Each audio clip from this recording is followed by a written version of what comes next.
Fala, campeão! E aí, tudo bem com você? Que ótimo, que alegria ter você do lado de cá.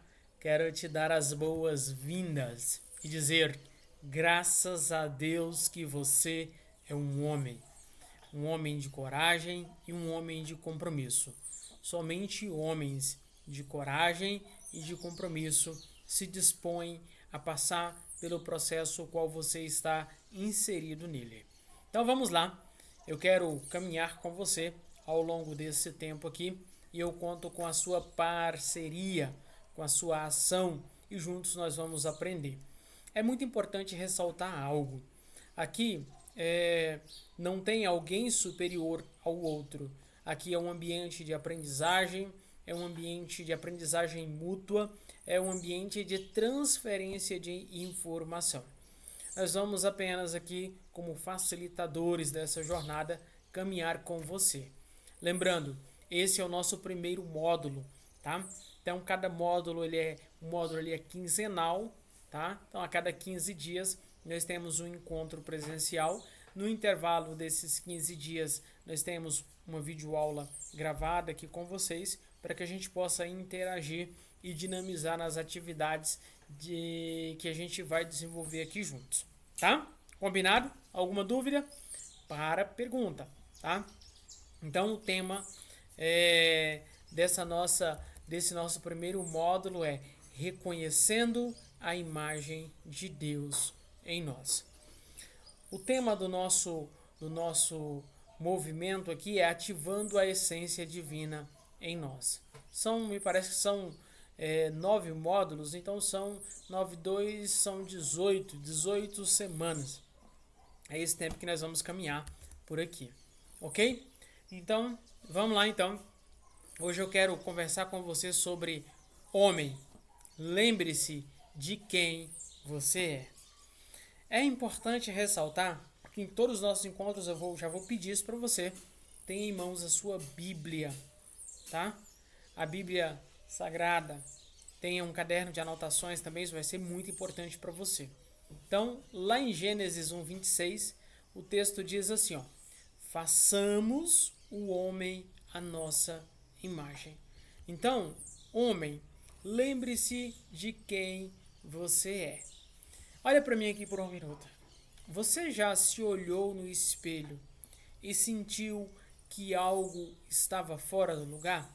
Sim ou não?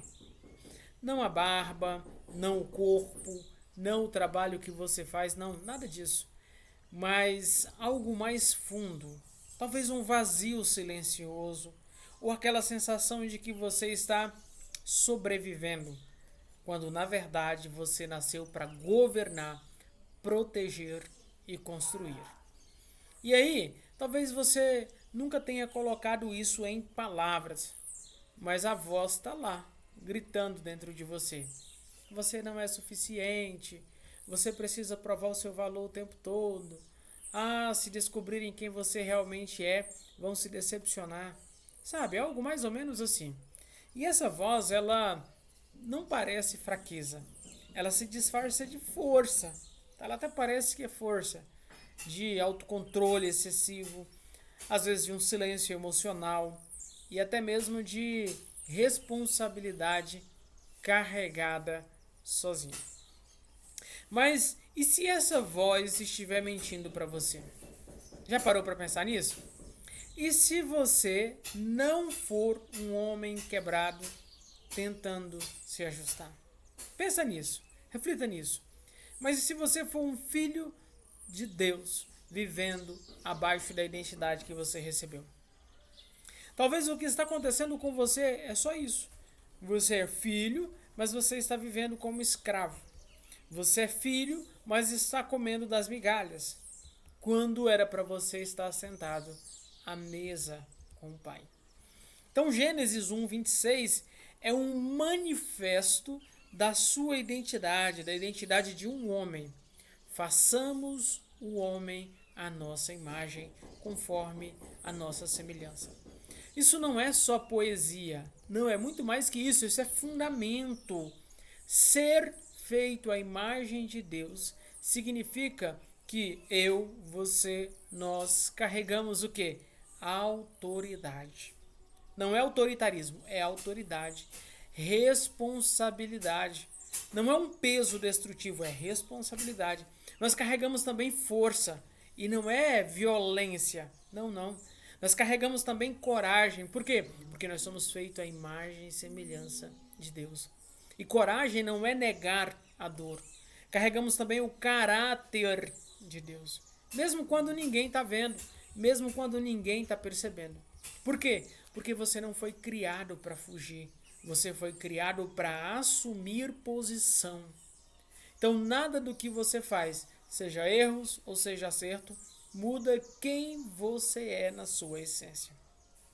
Mas tudo que você acredita sobre si mesmo muda como você vive. E aí a gente precisa partir do pressuposto que a queda não destruiu o homem. Não. A queda lá do Éden, ela não destruiu o homem. Ah, pastor, mas como que não destruiu? Destruiu. Não. Ela só confundiu a sua identidade.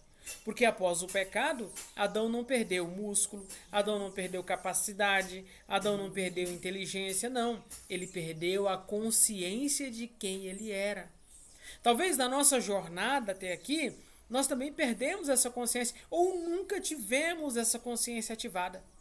Vivemos segundo a história que nos contaram, vivemos segundo os padrões que nos ensinaram, segundo as direções que nos passaram, mas não ativamos a consciência de quem somos em Deus. Lá no livro de Gênesis, capítulo 3, verso 10, o texto vai dizer: eu ouvi a tua voz e tive medo. Ou seja, o medo agora entrou. E entrou quando? Quando a identidade rachou. Então, desde então, muitos homens estão vivendo assim. Trabalham muito, mas se sentem vazios. Lideram fora, mas estão perdidos por dentro. Protegem todos, mas não sabem pedir ajuda. Isso não é masculinidade. Isso não é ser um homem segundo o coração de Deus. Isso é sobrevivência emocional travestida de força. E aí nós vamos caminhar e você vai perceber que as máscaras são máscaras que nós aprendemos a usar. Porque o mundo não ensinou o homem a ser forte. Não. Ele ensinou o homem a não sentir. Sim. Com o quê? A máscara do perfeccionismo. Do tipo, se eu errar, eu falhei como homem. A máscara da autossuficiência, que é aquela máscara do tipo, homem de verdade não precisa de ninguém. A máscara da culpa silenciosa, que é aquela, o meu passado me desqualifica. Talvez a máscara do controle. Se eu não controlar tudo, tudo vai desmoronar. Tá? E eu não estou dizendo que isso é certo ou isso é errado. Mas eu preciso olhar para o que a Bíblia diz.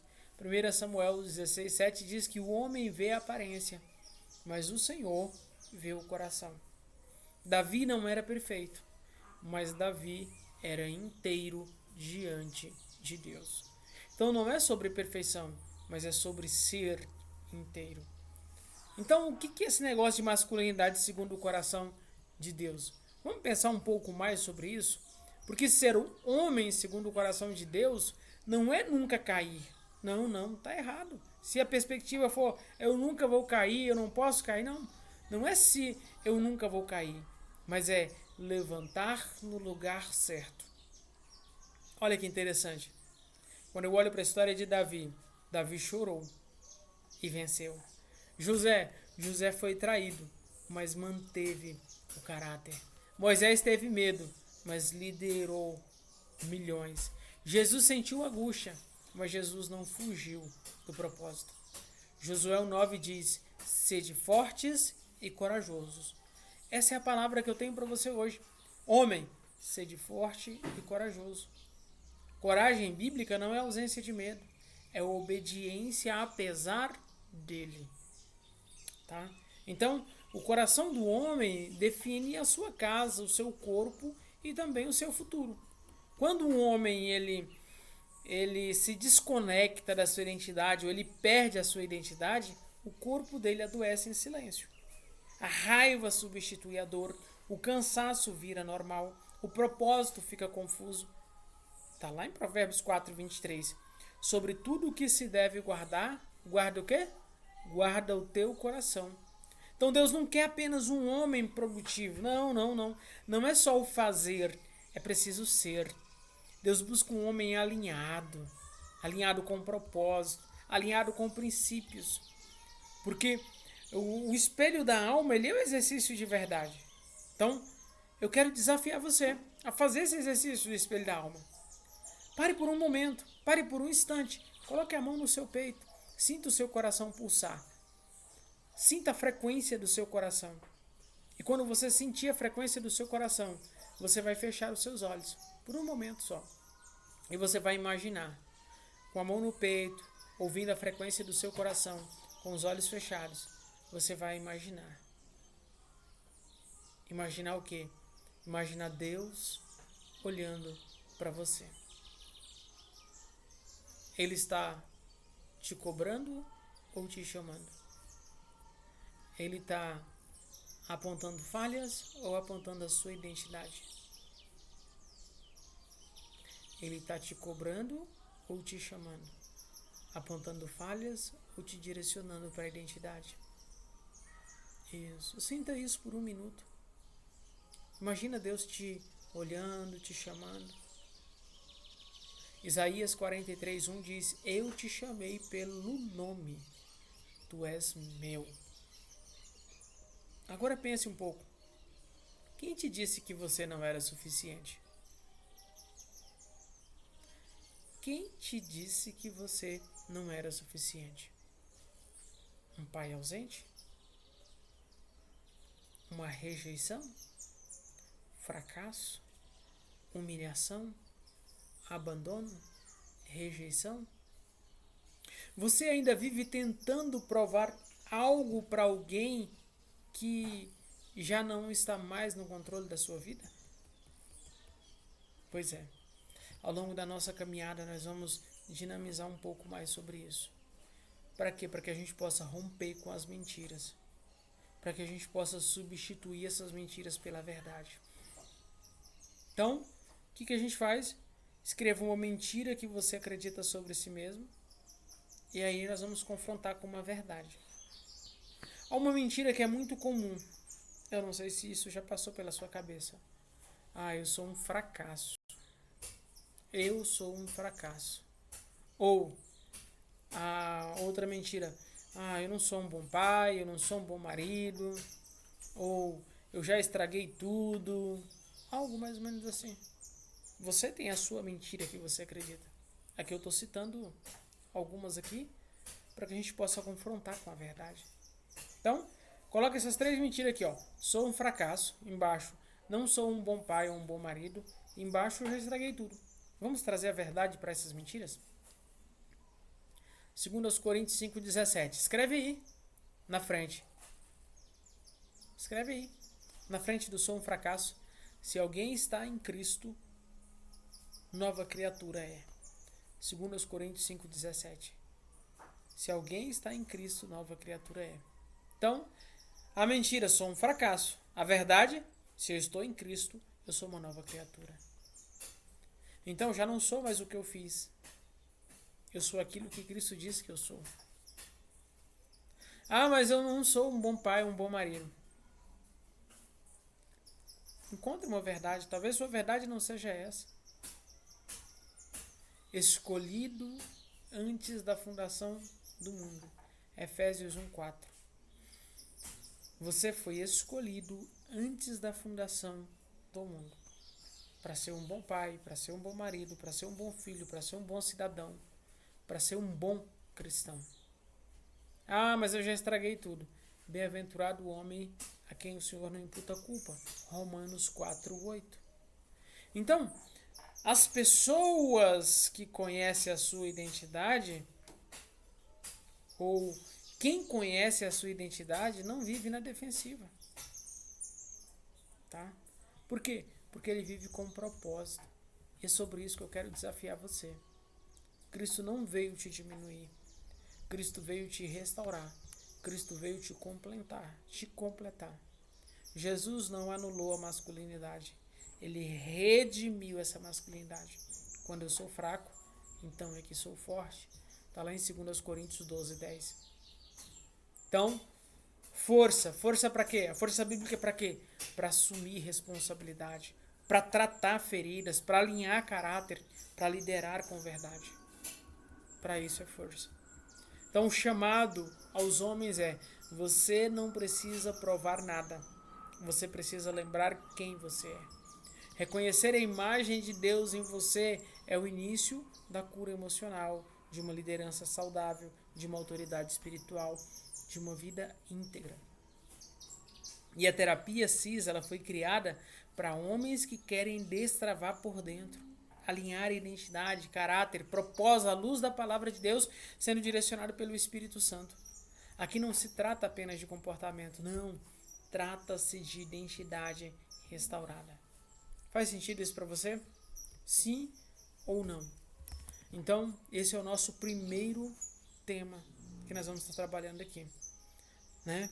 Reconhecendo a imagem de Deus em nós. Anexo a essa videoaula, eu tenho algumas perguntas que eu vou deixar aqui enviada para você no WhatsApp para que você possa responder.